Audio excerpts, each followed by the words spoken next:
वो इल्जाम देते रहे, हम उसका ज़बानी जवाब देते रहे। चौधरी साहब को मैं कह देता हूँ, बराए मेहरबानी धमकियां भी ना दें। डॉक्टर आसिम का जो वीडियो है वो भी रखूंगा। वीडियो है आपके पास, चला लें। हम कब कर रहे हैं, आप ले आए। चौधरी निसार की प्रेस कॉन्फ्रेंस पर सिंध के मुशीर इत्तलात ने भी जमकर जवाब दिया। कहा कि धमकियां देना अच्छी बात नहीं, वजीर दाखिला इससे गुरेज करें। उन्होंने कौन सी दूध और शहद की नहरें बहा दी कि सिंध के हालात पर परेशान हो रहे हैं।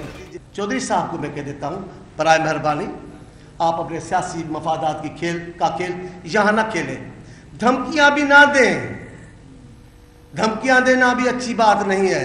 मौला बख्श चांडियो ने कहा कि चौधरी निसार को जो करना है वो कर लें, लेकिन वो सूबाई हुकूमत और रेंजर्स के दरमियान इख्तिलाफात पैदा करने की कोशिशें ना करें। कर गुजरे, वीडियो है आपके पास, चला लें।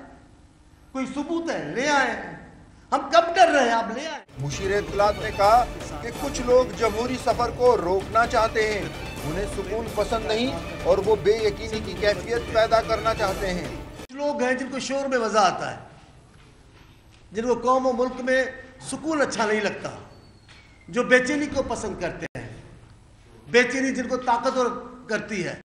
मौला बख्श चांडियो ने कहा कि जो लोग असेंबलियों पर यकीन नहीं रखते वो मामले को ऐवान में ले जाने पर एतराज कर रहे हैं। आईनी जरूरत के तहत रेंजर्स के इख्तियारात का मामला असेंबली में ले जा रहे हैं। अक्सरियत में है सिंध असेंबली में, अगर वो जमात लेके जा रही है और यकीन भी दे रही है कि पावर होंगे, आईनी जरूरत है, कानूनी जरूरत है इस फैसले की तौसीक करने की।